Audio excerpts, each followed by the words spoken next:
সাথে একটা কথা আছে বৌমা। হ্যাঁ মা, বলুন না কি কথা। আর কতদিন আমরা এইভাবে অভাবের সাথে লড়বো? আর তো ভালো লাগছে না লড়াই করতে। সত্যি আমারও ভালো লাগছে না। এই দুবেলা সিদ্ধ ভাত খেয়ে বেঁচে থাকতে কারই বা ভালো লাগে। দেখো, সারা জীবন তো আমি কষ্ট করেই কাটিয়ে দিলাম, কিন্তু তোমাদের এখন আনন্দ করার বয়স। এই বয়সে যদি তোমরা আমার মতোই কষ্ট করবে, তাহলে তো আমি মরেও সুখ পাবো না। কিন্তু আমাদের কপালে যদি কষ্ট করাই লেখা থাকে, তাহলে আমরা কি করতে পারি বলুন তো? একটা উপায় ভেবেছি আমি। কি উপায়?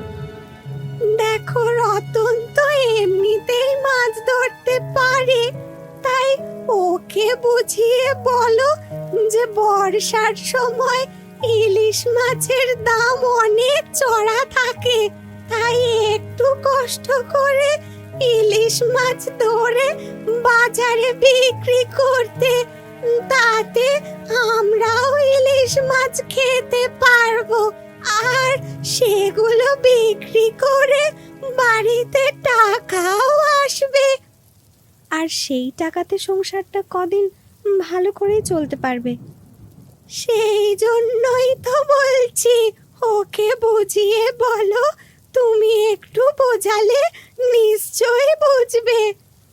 ঠিক আছে, যখন আপনি বলছেন তাহলে আমি নিশ্চয়ই বলবো। এত ভালো কথা তো আর হয় না। রোজ এই গরিবের সাথে যুদ্ধ করার চেয়ে ঘুরে দাঁড়ানোর লড়াইটা অনেক ভালো। ঠিক বলেছেন। আপনি একটু সময় দিন, আমি বুঝিয়ে ওকে বলবো।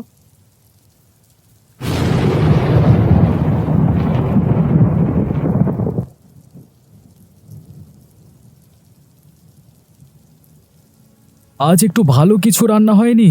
রোজ এই শাক সিদ্ধ আর এই ভাত খেতে ভালো লাগে না।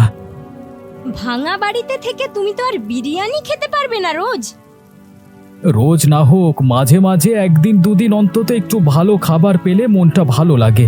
এমনিতেই বর্ষার দিন একটু ভালো খাবার খেতে মন চায়। কিন্তু ভালো খাবার বললেই তো আর ভালো খাবার এসে যাবে না, তার জন্য টাকার দরকার। সেই টাকাই তো ঘরে নেই। কিন্তু কত উপায় তো আমি করেছি টাকা রোজগার করবার, কিছু তো উপায় হচ্ছে না কোথাও। আমি তোমাকে একটা বুদ্ধি দিচ্ছি, শোনো। কি বুদ্ধি শুনি? এখন বর্ষাকাল এসে গেছে, ইলিশ মাছের ব্যবসা শুরু করো। কিন্তু তাতে তো ভয়ানক ঝামেলা।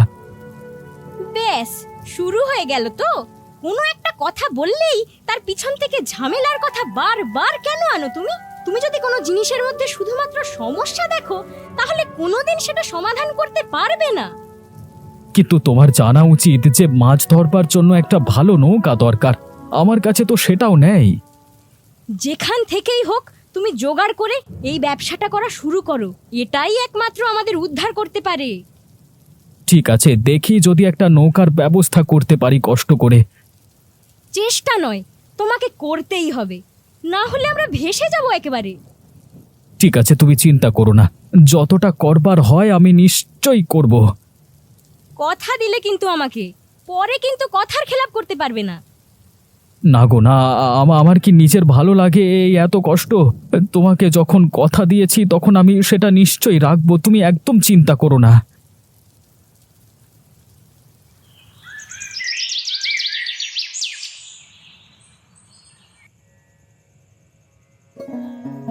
দেখো, রোজকার আমাদের সংসারে এই অভাব অনটন টানাটানি আর ভালো লাগছে না।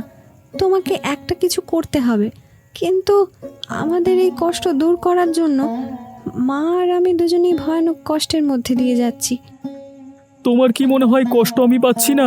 নিজে তো কষ্ট পাচ্ছি, উল্টে তোমাদের কষ্ট আমার আর সহ্য হচ্ছে না। তাহলে মায়ের কথাটা শুনলেই তোমার সব থেকে ভালো হবে। মা কি বলেছে? মা বলছিল যে বর্ষার দিনে ইলিশ মাছের ব্যবসা করতে। তুমি তো এমনিতেই ভালোই মাছ ধরতে পারো, আর নৌকাও আছে, তাই নদীতে গিয়ে যদি ইলিশ মাছ ধরে এনে বাজারে বিক্রি করো, তাহলে আমরা নিজেরাও খেতে পারি, আর বাড়িতে টাকাও আসে। কথাটা ভালোই বলেছে মা, তবে তবে কি? চারিদিকে তো শত্রুর অভাব নেই, তাই ভাবছি। দেখো, কোনো ভালো কাজ করতে গেলে শত্রু তো আসবেই। যদি আমরা শত্রুর কথা ভেবে পিছিয়ে যাই তাহলে তো কোনো কাজই হবে না। ঠিক আছে, তোমরা যখন এতটা সাহস দিচ্ছ তখন আমি নিশ্চয়ই আবার নদীতে যাব এবং নদীতে গিয়ে বড় ইলিশ মাছ ধরে আনবো। তাহলে বলছো আমাদের কষ্টের দিন যাবে? অবশ্যই যাবে। ওপরওয়ালা কষ্ট দেয় আমাদের পরীক্ষা করবার জন্য। সেই পরীক্ষা যদি আমরা পাশ করি তাহলে আমাদের কষ্টের দিন নিশ্চয়ই চলে যাবে। সেই ভরসাতেই আছি। এবার যা করার তুমিই করতে পারো একমাত্র।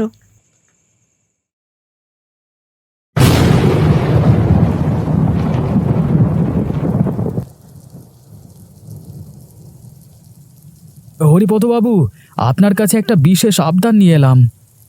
কি হয়েছে গোপাল? এই ঝড় বাদলার দিনে তুমি আবার এলে কেন? আমি একটা কথা পরিকল্পনা করে এসেছি। আমার কাছে যখন এসেছো তখন কিছু একটা যে ভাবনা চিন্তা করে এসেছো সেটা তো বুঝতেই পারছি। এখন পুরো ব্যাপারটা তাড়াতাড়ি খুলে বলো দেখি।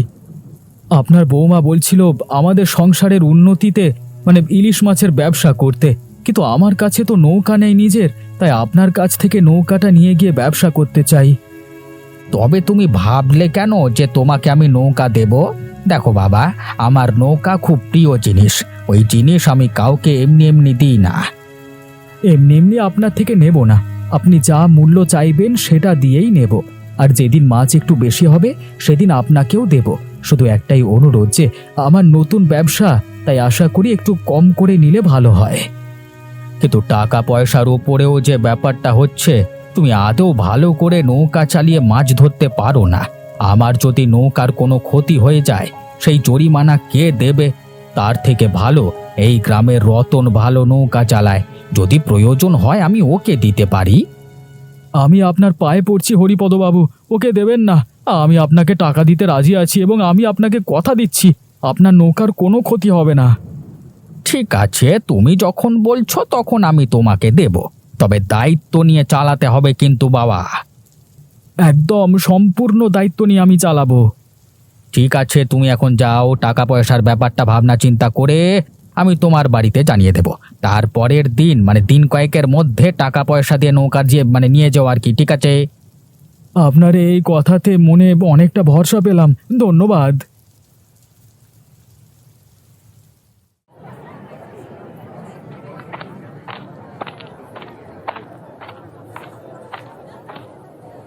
আপনার সাথে একটু কথা ছিল। কি কথা হরিপদ বাবু? আগে তো জানতাম এই গ্রামে দুই বুড়িমার মধ্যে বেশ ঝগড়া রয়েছে। এবারে মনে হচ্ছে নীলিমা বুড়ির পরিবার লতা বুড়িমাদের টেক্কা দিয়ে এগিয়ে যাবে। কি হয়েছে বলুন তো? কিছু ঘটেছে নাকি যে আপনি আমাকে এরকম করে বাঁকিয়ে বাঁকিয়ে কথা বলছেন? আরে হওয়ার আর কি বাকি আছে? নীলিমা বুড়ির ছেলে গোপাল এসেছিল আমার বাড়িতে নৌকা নিতে। কি বলছেন কি আপনি? এই ছেলে নৌকা নিয়ে কি করবে? ওর বউ নাকি ওকে বুদ্ধি দিয়েছে এই বর্ষায় ইলিশ মাছ ধরে বিক্রি করতে পারলে অনেক পয়সা কামাতে পারবে। সেই জন্যই তার ইচ্ছে হয়েছে ইলিশ মাছ ধরবে। যেহেতু তার কাছে কোনো নৌকা নেই তাই আমার কাছে এসেছিল নৌকা নিতে। তা আপনি কি বললেন? কষ্ট করে না তো বলেই দিয়েছিলাম, কিন্তু এমন নাছোড়বান্দা ছেলে বিশ্বাস করবে না যে এমন ভাবে পেছনে পড়লো। শেষ পর্যন্ত তাকে কথা দিতেই হলো যে আমি তাকে নৌকা দেব। না, আপনি তাকে কথা দিতে পারলেন? আমার কাছে আর কোনো উপায় ছিল না, তাই পুরো খবরটা আপনাকে জানিয়ে দিলাম। ঠিক আছে, আপনি তার থেকে বেশি পয়সা নিয়ে খারাপ নৌকা দেবেন, তারপর বাকিটা ও হারে হারে টের পাবে। এরকমই কিছু একটা আমিও ভেবে রেখেছি, আপনি চিন্তা করবেন না একদম। আপনি যেটা ভাবছেন আমি সেটাই করব। বেশ, ওই দিকটা আপনি দেখুন, বাকিটা আমি দেখছি।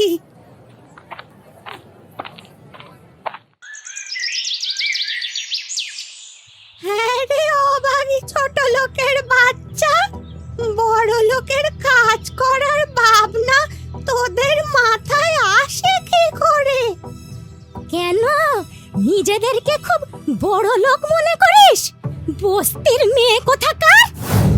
বস্তির মেয়ে আমি না তুই? নিজের মুখটা একবার আয়নায় গিয়ে দেখ, মুখের স্পষ্ট লেখা রয়েছে ছোট লোক ঘরের বংশ তোরা। কে ছোট লোক সেটা জানতে গেলে আয়নার সামনে যেতে হয় না, সমাজের কান পাতলেই জানা যায়।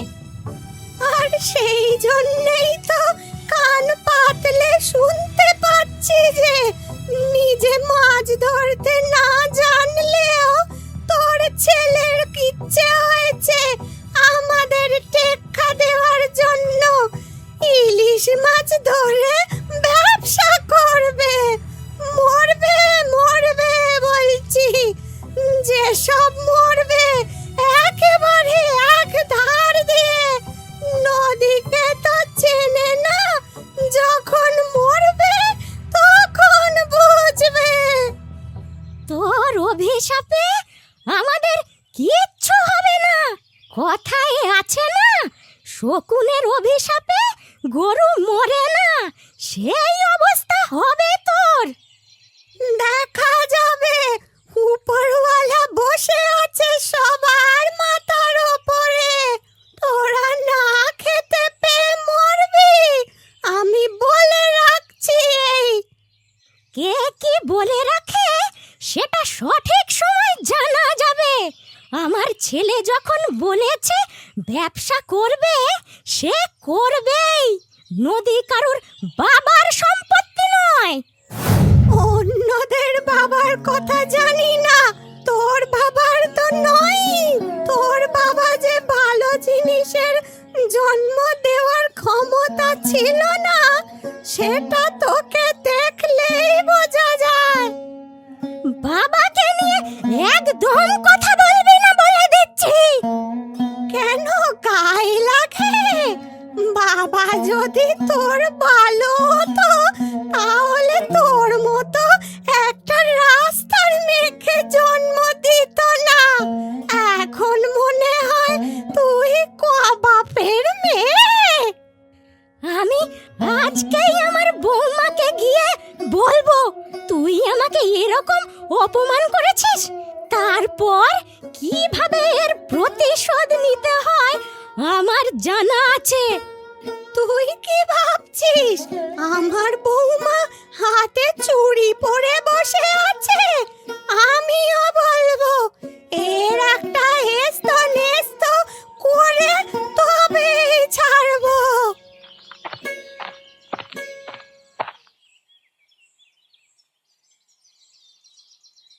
কি রে ছোট লোকের বাচ্চা, ছোট লোকের বেটি, কি করছিস পুকুর ঘাটে?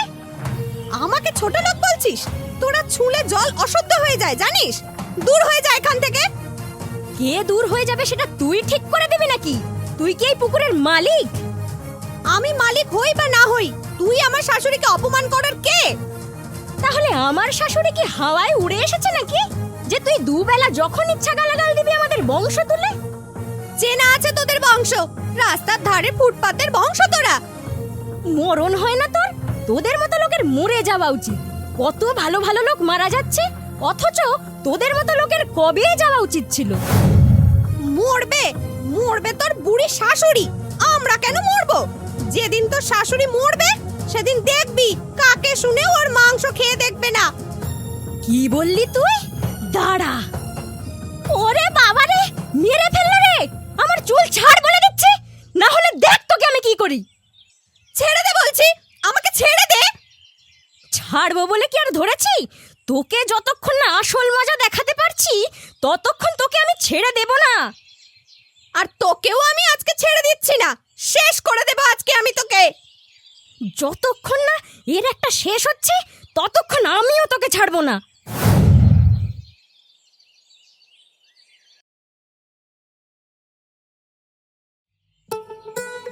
হরিপদ বাবু, শুনছেন? বাড়িতে আছেন? আরে ও হরিপদ বাবু। কে? গোপাল এসেছো? এসো বাবা, ভেতরে এসো।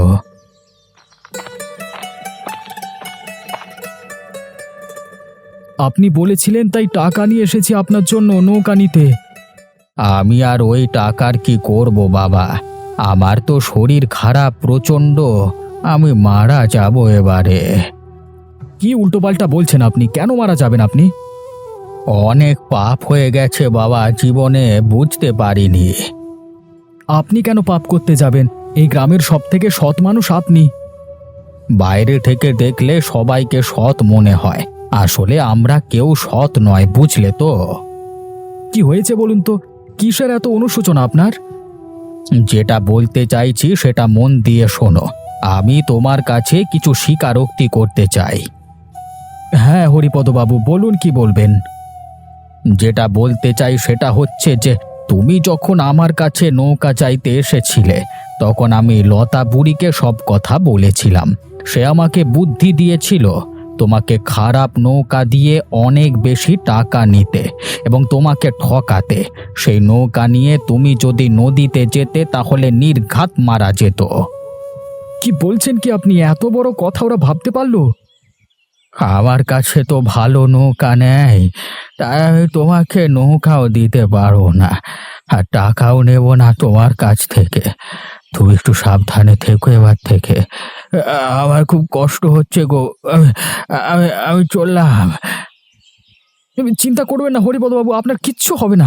আমি আপনার কিচ্ছু হতে দেব না। বাবা গো, যেটা বলবার ছিল সেটা, যেটা করবার ছিল আমি সেটা করতে পেরেছি। এবার এই জীবনের মায়া আছে আমাকে ত্যাগ করতে। কিন্তু কিন্তু আপনি এত তাড়াতাড়ি এই সংসার ছেড়ে যেতে পারেন না। এই বুড়োটা তো মরে গেল, কিন্তু যে কথাগুলো বলে গেল সেগুলো আমার রক্তের ভেতর আগুন জ্বালিয়ে দিচ্ছে। এর প্রতিশোধ আমাকে নিতেই হবে।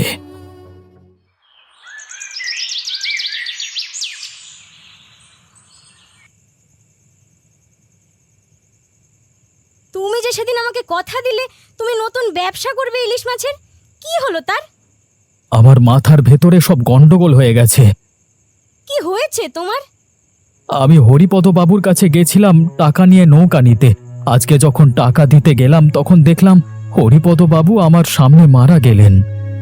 কিন্তু তাহলে তোমার নৌকা? তার থেকেও একটা বড় জিনিস জানতে পেরেছি আমি। কি জানতে পেরেছো তুমি? আমি জানতে পেরেছি যে ওই পাড়ার লতা বুড়ি আমাদের সাথে ছল করে আমাকে বেশি পয়সার বিনিময়ে খারাপ নৌকা দিয়ে ঠকাতে চেয়েছিল। আমাকে মারার বুদ্ধি করেছিল শয়তানটা। এখন যে আমি কি করব সেটাই ভাবছি। একটা বুদ্ধি আছে। কি বুদ্ধি? বুদ্ধিটা হচ্ছে যে তুমি ওর ছেলে রতনকে পটিয়ে ওর সাথে মিশে ওর নৌকায় উঠে ব্যবসা করতে যাও। তারপর সঠিক সময় বুঝে ওর হাত পা বেঁধে ওকে জলে ফেলে দেবে। তাহলে যে কাজটা তোমার সাথে করতে চেয়েছিল সেই কাজটা হবে ওদের সাথে। একদম ঠিক বলেছো তুমি, আর এভাবেই আমি বদলা নেব।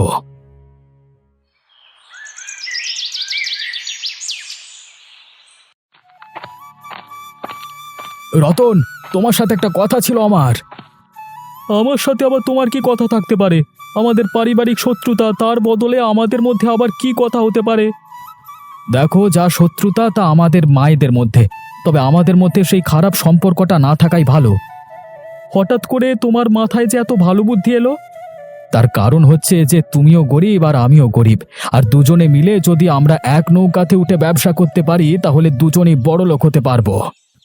কথাটা তুমি ঠিকই বলেছ। তাহলে চলো না, তোমার নৌকাতে চেপেই মাছ ধরতে যাই। যা মাছ হবে দুজনে ভাগাভাগি করে বিক্রি করব। ঠিক আছে, তুমি কালকে সকালে এসো। এখন হালকা হালকা বৃষ্টি শুরু হচ্ছে, এখন ভালো ইলিশ মাছ পাওয়া যাবে। সেই জন্যই বলছি, কালকে খুব সকালবেলায় আমরা নৌকা নিয়ে বের হব, চলে এসো।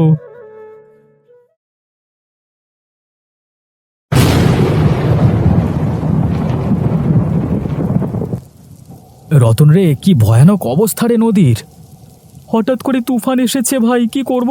কাল থেকে তো অল্প অল্প বৃষ্টি হচ্ছিল, কিন্তু হঠাৎ করে যে বৃষ্টি এত বেড়ে গিয়ে তুফান আসবে সেটা তো বুঝতে পারিনি। কিন্তু আমার তো নৌকা আর নদী সম্বন্ধে এত অভিজ্ঞতা নাই, এত উত্তাল ঢেউ আমি সামলাবো কিভাবে? নৌকা মনে হচ্ছে উল্টে যাবে। আমাদেরকে পরস্পরকে সাহায্য করতেই হবে, না হলে যে মারা যাব।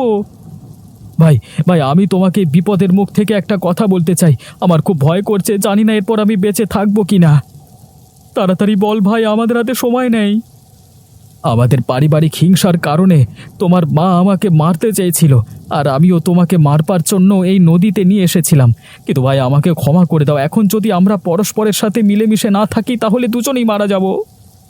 আমিও তোমার বিরুদ্ধে কম চক্রান্ত করিনি, কিন্তু বিশ্বাস করো, আমাদের একে অপরকে সাহায্য করতেই হবে।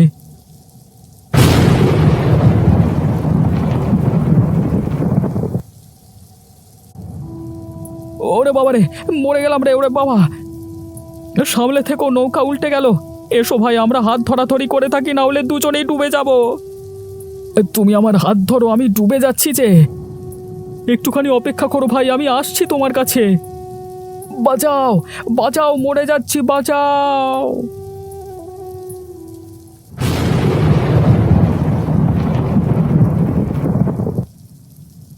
ওগো, তোমরা শুনছো? তোমাদের মানুষটাও কি আমাদের মানুষের মতো বাড়িতে আসেনি? তুমি এসছো পায়েল? ওগো, সেদিন কি ভুল করেছি তোমার সাথে মারামারি করে। আজ আমাদের দুটো মানুষই দেখো বাড়িতে আসেনি। ওরে লতা রে, আমরা সারা জীবন লড়াই করে কাটিয়ে দিলাম, কিন্তু আজ দেখ আমাদের দুজনের ছেলেরা একসাথে গিয়ে নদীতে হারিয়ে গেল। আমি সেদিন তোমাকে অপমান করে খুব ভুল করেছি।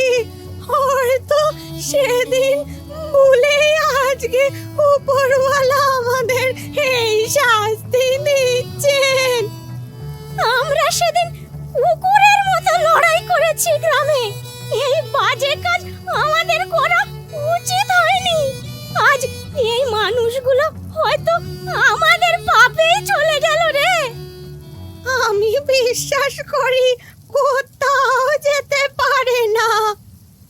আপনি বলছেন ফিরে আসবে? আমি বিশ্বাস করি ফিরে আসবে। ওরে লতা, তোর ছেলে তো ভালো নৌকা চালাতে পারে, সাঁতার কাটতে পারে। তাহলে কি তোর ছেলে আমার ছেলেটাকে সঙ্গে করে নিয়ে ফিরবে না? আমি জানি না গো, কিচ্ছু জানি না। শুধু উপরওয়ালার ওপর এই একটুখানি ভরসা রেখে বাঁচতে চাই আমি। এত বড় অঘটন আমাদের সাথে কেন ঘটলো? আমার যে বুক ফেটে যাচ্ছে। হায় হায় ঈশ্বর, এত কঠিন শাস্তি কেন দিলে তুমি আমাকে? সত্যি আমার ভয়ানক কষ্ট হচ্ছে। মনে হচ্ছে ওদের বদলে আমরা কেন মারা গেলাম না। ঠিক আছে, ওরা যতদিন না ফিরে আসে আমরা একসাথে মিলে মিশে থাকবো। হ্যাঁ, আমাদের কষ্ট এক, তাই আমাদের একসাথে থাকাটাই উচিত।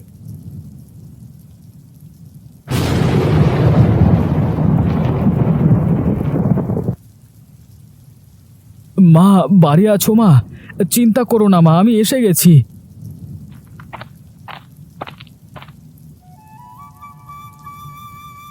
এই যে আমি এসেছি। ওগো, তুমি সত্যি ফিরে এসেছো? আমার যে নিজের চোখে বিশ্বাস করতে ইচ্ছে করছে না। নীলিমা, এসে দেখে যাও, আমাদের ছেলেরা ফিরে এসেছে। আমি বলেছিলাম উপরওয়ালার উপর ভরসা রাখতে, নিশ্চয়ই ফিরে আসবে।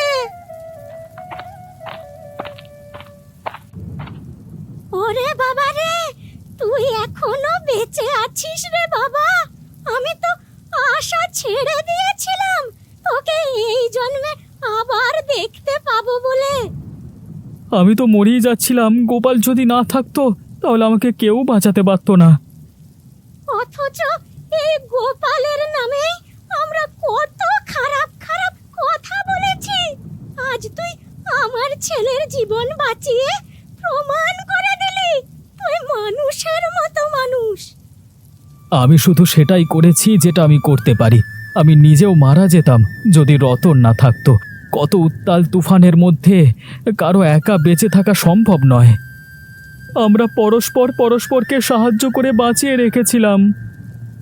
আমিও সারা জীবন শুধু তোদের ক্ষতি করার চেষ্টাই করেছি, কিন্তু শেষ জীবনে এসে তোদের এই কাণ্ড দেখে বুঝতে পারছি যে হাতে হাত রেখে চলাই এই সমাজের নিয়ম। আমাদের পরস্পরের উচিত সুস্থ সব স্বাভাবিক জীবন কাটানোর জন্য পরস্পরের হাতে হাত রেখে সাহায্য করা। হাই, আমি ঠিক করেছি। এখন থেকে আমরা দুই বাড়ির দুই বুড়ির পরিবার একসাথে থাকবো। আর আমরা একসাথে ইলিশ মাছের ব্যবসা করব। আর সেই ব্যবসার নাম হবে দুই বুড়ির ইলিশ বাড়ি। খুব মজা হবে তখন। তখন আর কেউ আমাদের পিছনে লাগতে পারবে না। আমাদের শত্রু তো আমরা নিজেরাই ছিলাম। আমাদের যখন শত্রুই থাকবে না, তখন আমাদের কেউ ক্ষতিও করতে পারবে না। তখন আবার আমাদের সুখের দিন ফিরে আসবে। লাঠি একটা থাকলে তাকে ভাঙা সহজ, কিন্তু একসাথে থাকলে তাকে ভাঙতে পারে না কেউ। তাই এবার থেকে আমরা একসাথে থাকবো।